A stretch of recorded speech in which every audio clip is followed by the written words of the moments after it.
विभाज्यतेच्या कसोट्या. आता विभाज्यतेच्या कसोट्या म्हणजे कधी कधी प्रश्नपत्रिकेमध्ये आपल्याला एखादी मोठी संख्या दिली जाते आणि त्या संख्येला कितीने भाग जातो हे आपल्याला शोधायचं असतं. मग अशा वेळेस आपण प्रत्येक वेळेस भागाकार करून पाहणार का? नाही. त्यासाठी आपल्या कसोट्या पाठ असल्या पाहिजे आणि विशेषतः म्हणजे तुमचे पाढेसुद्धा पाठ असले पाहिजे.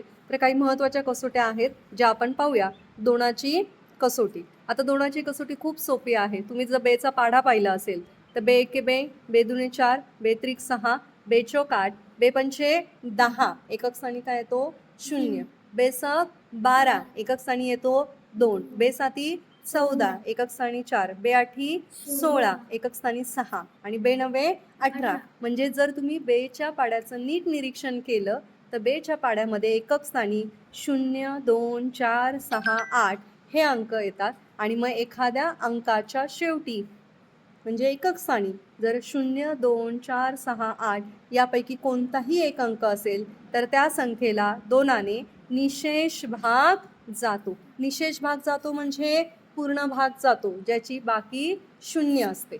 ज्याची बाकी काय असते 0. समजा मी इथे एखादा अंक घेतला 3452 आणि जर विचारलं या संख्येला दोनाने निशेष भाग जातो का, तर काय करायचं? दोनाने भाग देऊन बघायचं का? नाही. फक्त आणि फक्त तिचं काय चेक करायचं? एकक स्थान. एकक स्थानी कोणता अंक आलाय 2, म्हणजे या संख्येला दोनाने पूर्ण भाग जातो. त्यानंतर मी जर एखादा अंक घेतला 5871. आता याच्या एकक स्थानी काय आलाय 1. एकक स्थानी 1 असेल तर या संख्येला दोनाने निशेष भाग जाईल का? नाही. म्हणजे नुसती संख्या पाहून सुद्धा आपण ठरवू शकतो की हिला दोनाने भाग जाणार की नाही जाणार. भागाकार करायची गरज पडत नाही आणि यासाठी आपल्या विभाज्यतेच्या कसोट्या पाठ असल्या पाहिजे आणि खूप सोपी आहे. हे तुम्हाला मी मागे पण शिकवलं होतं. ज्या संख्येच्या एकक स्थानी 0, 2, 4, 6, 8 हे अंक येतात त्या संख्येला आपण समसंख्या म्हणतो. म्हणजे ज्या ज्या समसंख्या आहे त्या प्रत्येक संख्येला दोनाने पूर्ण भाग जाणार आहे. पुढे आहे पाचाची कसोटी. सगळ्यात सोप्या कसोट्या आहे दोनाची, पाचाची आणि 10ची. यासाठी फक्त संख्यांचं काय पाहायचं आपल्याला? एकक स्थान पाहायचं आहे. दोनाची कसोटी चेक करण्यासाठी एकक स्थानी कोणते अंक पाहिजे? 0, 2, 4, 6, 8 हे अंक आले की दोनाने निशेष भाग जातो. आता पाचाची कसोटी. पाचाचा पाढा जर तुम्ही ऑब्झर्व केला 5 एके 5 दुने 5 त्रिक 5 चौक 5 पाचा 5 सक 5 साता 5 आठे 5 नवे 5 दहे. हा, हे काय लिहिले मी? 5050 पाढ्यामध्ये येणारा एकक स्थानचा अंक लिहिला मी. 5 एके 5, एकक 5 दुने 10. 10 म्हणजे एकक स्थानी काय येतो 0. 5 त्रिक 15, एकक स्थानी 5, 5 चौक 20, एकक स्थानी 0. म्हणजे जर तुम्ही पाचाच्या पाढ्याचं निरीक्षण केलं तर एकक स्थानी फक्त आणि फक्त काय येतो 0 आणि 5. काय येतो 0 आणि 5. मग पाचाची कसोटी पहा. ज्या संख्येच्या एकक स्थानी 0 किंवा 5 यापैकी एखादा अंक असतो त्या संख्येला पाचाने निशेष भाग जातो. मग संख्या कितीही मोठी असू द्या. समजा जर मी या ठिकाणी 5 लाख ही संख्या लिहिली. संख्या किती मोठी आहे? 5 लाख. आणि जर विचारलं शरयू या संख्येला पाचाने भाग जातो का, मग शरयू काय करणार? 5 लाख घेणार आणि त्याला भागिले 5 करत बसणार. हो की नाही? एवढा मोठा भागाकार करायचा का? नाही. फक्त काय पाहायचं? एकक स्थानी काय आला 0. म्हणजे या संख्येला पाचाने निशेष भाग जातो. जरी तुम्ही देऊन पाहिला, एखाद्याला वाटलं की समजा 55 घेतले, मी किती घेतले? 55. एकक स्थानी किती आले? 5. एकक स्थानी 0 आणि 5 असेल तर पाचाने निशेष भाग जातो. चेक करूया आपण. 5 एके 5, पुन्हा 5 एके 5. बाकी किती आली? 0. निशेष भाग जाणं म्हणजे बाकी 0 येणं. बाकी उरतं का? 1, 2 काही नाही. म्हणजे ज्या संख्येच्या एकक स्थानी 0 किंवा 5 असतो त्या संख्येला पाचाने निशेष भाग जात असतो. सेम तसंच आहे 10ची कसोटी. 10चा पाढा नीट डोळ्यापुढे आणा तुम्ही. 10 एके 10, 10 दुने 20, 30, 40, 50. प्रत्येकाच्या एकक स्थानी फक्त आणि फक्त काय येतो 0. म्हणजे ज्या संख्येच्या एकक स्थानी 0 हा अंक असतो त्या संख्येला 10ने निशेष भाग जातो. आता असे पण प्रश्न येतात परीक्षेमध्ये. हे कागदपत्र असं पण समजा मी एक संख्या घेतली, इथे मी घेतले 220. काय घेतले? 220. आणि जर तुम्हाला परीक्षेमध्ये मी विचारलं की या संख्येला 2ने, 5ने आणि 10ने भाग जातो का, मग 2ने भागून पाहायचं, भागाकार करायचं का? नाही. काय करायचं? 2ची कसोटी आपण चेक करूया. 2ने भाग जातो का, 5ने भाग जातो का आणि 10ने. या तिघांच्याही कसोटीमध्ये फक्त आणि फक्त काय पाहायचं असतं? एकक स्थान. 2ची कसोटी काय आहे? जर संख्येच्या एकक स्थानी 0, 2, 4, 6, 8 यापैकी कोणताही एक अंक असेल, यापैकी कोण आलाय? 0. म्हणजे या संख्येला 2ने निशेष भाग जातो. 5ची कसोटी काय आहे? एकक स्थानी काय आला पाहिजे? 0 किंवा 5 आला पाहिजे. 0 आलाय म्हणजे याला 5ने भाग जातो. 10ची कसोटी काय आहे? एकक स्थानी काय आला पाहिजे? 0 आला पाहिजे. एकक स्थानी 0 आलाय म्हणजे या संख्येला 2ने पण भाग जातो, 5नेही भाग जातो आणि 10ने सुद्धा भाग जातो. तुम्हाला कळालं असेल की विभाज्यतेच्या कसोट्या म्हणजे आपण भागाकार करतोय का? नाही. फक्त आणि संख्या बघितली की आपण सांगू शकतो. किती सोपं आहे गणित, हे फार इंटरेस्टिंग आहे तुम्ही केलं तर. आता पुढच्या कसोट्या आहे अंकांच्या बेरजेवर आधारित कसोट्या. 3ची कसोटी. आता हीच एक संख्या घेतली मी. काय घेतली? 220. 220 एक संख्या घेतली. समजा मी घेतले ही एक संख्या घेतली, तर यातील प्रत्येक अंकांची बेरीज करायची. ठीक आहे. 220 आपण बेरीज करूया. 2 + 2 + 0 किती येते बेरीज? 2 आणि 2 4. इथे 1 + 5 1 + 8 1 आणि 5 6 6 आणि 1 7 7 आणि 8 15. जर संख्येतील प्रत्येक अंकाच्या बेरजेला 3ने भाग जात असेल तर या संख्येला 3ने निशेष भाग जातो. मग आपण पहिली संख्या घेतली 220. यातील प्रत्येक अंकांची बेरीज केली आणि ही बेरीज किती आली? 4. आता 4ला 3ने भाग जातोय का?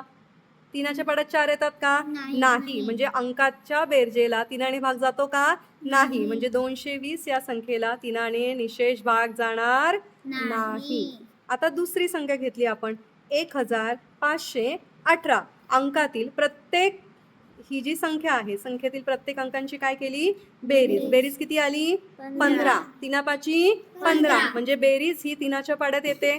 बेरजेला 3ने भाग जातो म्हणजे या पूर्ण संख्येला सुद्धा 3ने निशेष भाग जाणार आहे. तुमच्या माहितीसाठी मी हा भागाकार करून दाखवते.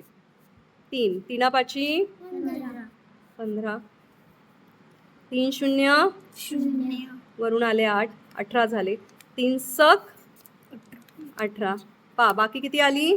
0 आणि भागाकार आलेला आहे 506 म्हणजे या संख्येला 3ने निशेष भाग जातो. मग आपण फक्त अंकांची बेरीज करून सुद्धा शोधू शकतो की 3ने भाग जातो की नाही. समजलीये 3ची कसोटी? म्हणा, ज्या संख्येतील अंकांच्या बेरजेला 3ने पूर्ण भाग जातो त्या संख्येला 3ने निशेष भाग जातो. समजलेस तुम्हाला? सेम कसोटी आहे 9ची कसोटी. जी 3ची कसोटी आहे सेम तशीच कोणाची कसोटी आहे? 9ची. तीच संख्या घेते मी 1518. संख्येतील अंकांची काय करते? बेरीज. 1 + 5 + 1 + 8 बेरीज किती येते? 15. बेरीज 1 आणि 5 6 आणि 1 7 आणि 8 15. आता ही अंकांची बेरीज 9च्या पाड्यात येते का? 9 1 9 9 2 18 बेरीज येते का? नाही. म्हणजे 1518ला 9ने निशेष भाग जाईल का? नाही जाणार. ठीक आहे. आता मी घेते ही संख्या 4 + 5 + 3 + 6. 4 आणि 5 9 9 आणि 3 12 12 आणि 6 18. 9 2 18 म्हणजे संख्येतील अंकांची जी बेरीज आली 18 हिला 9ने भाग जातोय. 9 2 18 म्हणजे या संख्येला सुद्धा 9ने निशेष भाग जातो. कळलं का? फक्त 3च्या कसोटीमध्ये बेरीज 3ने भाग जाणारी हवी आणि 9च्या कसोटीमध्ये बेरजेला 9ने भाग जायला हवाय. जर बेरजेला 9ने भाग गेला की त्या संख्येला सुद्धा 9ने भाग जातो. कळालं आता? आता पुढे आहे 6ची कसोटी. 6ची कसोटी. आता पहा 6 हा कोणाचा गुणाकार आहे? बेत्री 6 हे माहिती आहे की नाही तुम्हाला? 6 कोणाचा गुणाकार आहे? 2चा आणि 3चा. मग 6ची कसोटी सुद्धा अशीच आहे. ज्या संख्येला 2ने पण निशेष भाग जातो आणि 3ने पण निशेष भाग जातो त्या संख्येला 6ने सुद्धा भाग जात असतो. सोपं उदाहरण मी घेते 12. कोणतं उदाहरण घेते? 12. एकक स्थानी काय आला? 2. एकक स्थानी 2 आला म्हणजे 2ने भाग जाणार आहे. 2ने भाग जाणार ना. इथे मी असे कॉलम करते पहा. 2ने, इथे घेऊ आपण 3ने आणि पुढे लिहूया आपण 6ने. कसोटी काय आहे 6ची? ज्या संख्येला 2ने निशेष भाग जातो आणि 3ने निशेष भाग जातो, या दोघांनी भाग गेला तर त्या संख्येला 6ने सुद्धा निशेष भाग जात असतो.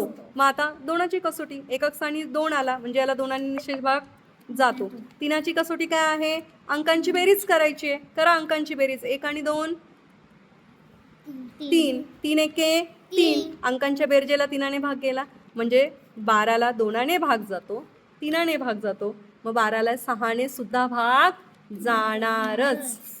कळलं का? पुढची कसोटी आहे 4ची कसोटी. आता 4च्या कसोटीमध्ये एकक स्थान पाहायचं नाही, अंकांची बेरीज सुद्धा करायची नाही. तर 4च्या कसोटीमध्ये खूप सोपं आहे. दिलेल्या संख्येतील दशक आणि एकक स्थानचा अंक मिळून तयार होणाऱ्या संख्येला जर 4ने निशेष भाग जात असेल तर त्या संख्येला, संपूर्ण संख्येला 4ने निशेष भाग जात असतो. खूप सोपं आहे. समजा मी इथे एखादी संख्या घेतली 5316. काय संख्या घेतली मी? 5316. हिचं एकक आणि दशक स्थानचा अंक मिळून जी संख्या तयार होते, दशक आणि एकक स्थानचा अंक मिळून कोणती संख्या तयार होते? 16. 16ला 4ने भाग जातो, 4 चोक 16. मग या शेवटच्या 2 संख्येला जर 4ने भाग जात असेल तर या पूर्ण संख्येला सुद्धा 4ने निशेष भाग जात असतो. मग यासाठी आता पहा, आपण कितीही मोठी संख्या घेतली, समजा मी इथे एवढी मोठी संख्या घेतली हा, तर आपल्याला सुरुवातीचे काही अंक पाहायचेत का? नाही. आपल्याला फक्त आणि फक्त काय पाहायचं आहे? एकक आणि दशक स्थानचा अंक. एकक आणि दशक स्थानचा अंक मिळून तयार होणारी संख्या आहे 12. 4च्या पाड्यात 12 येतात, 4 त्रिक 12. म्हणजे या संपूर्ण संख्येला 4ने निशेष भाग जातो. समजलंय का? सेम तशीच कसोटी आहे शेवटची आपली 8ची कसोटी. अजून 11ची पण कसोटी आहे. ठीक आहे. 8ची कसोटी. 8ची जसं इथे एकक आणि दशक स्थानचा अंक घेतला तसं 8च्या कसोटीमध्ये एकक, दशक आणि शतक स्थानचा अंक घ्यायचा आहे. दिलेल्या संख्येतील शतक, दशक, एकक स्थानी असणारे अंक यापासून तयार होणाऱ्या संख्येला 8ने निशेष भाग जातो, तेव्हा त्या संख्येलाही 8ने निशेष भाग जातो. बऱ्याचदा मला असं जाणवतं की मुलं कसोट्या पाठ करतात, कसोटी तोंडपाठ असते, हे सगळं सांगता येतं, परंतु कळत नाही की कसोटीचं उपयोजन कसं करायचं आहे. समजा शरयू आहे, शरयूने सगळं वाचून दाखवलं, पाठांतर आहे की मॅडम 8ची कसोटी म्हणजे शतक, दशक, एकक स्थानचा अंक आणि त्यापासून तयार होणाऱ्या संख्येला जर 8ने भाग जात असेल तर तिला 8ने भाग जातो. परंतु संख्या समोर आली की सुचत नाहीये की खरंच 8ने भाग जातो की नाही. पहा, इथे मी एक संख्या घेतली 7816. आता 4च्या कसोटीमध्ये आपण एकक आणि दशक स्थानचा अंक घेतला. 8च्या कसोटीमध्ये एकक, दशक आणि शतक स्थानचा म्हणजे शेवटचे 3 अंक घ्यायचे आहे. शेवटचे किती अंक घ्यायचे? 3 अंक घ्यायचे. आणि याला जर 8ने भाग जात असेल, जातोय 8 एके 8, 8 दुने 16 म्हणजे जातोय या पूर्ण संख्येला भाग, तेव्हा त्या संख्येला सुद्धा 8ने पूर्ण भाग जात असतो. अशा पद्धतीने आज आपण 2ची, 5ची, 10ची, 3ची, 6ची, 9ची, 4ची आणि 8ची कसोटी पाहिली आहे. पुढील भागामध्ये आपण 11ची आणि काही महत्त्वाच्या हिंट्स तुम्हाला देणार आहे.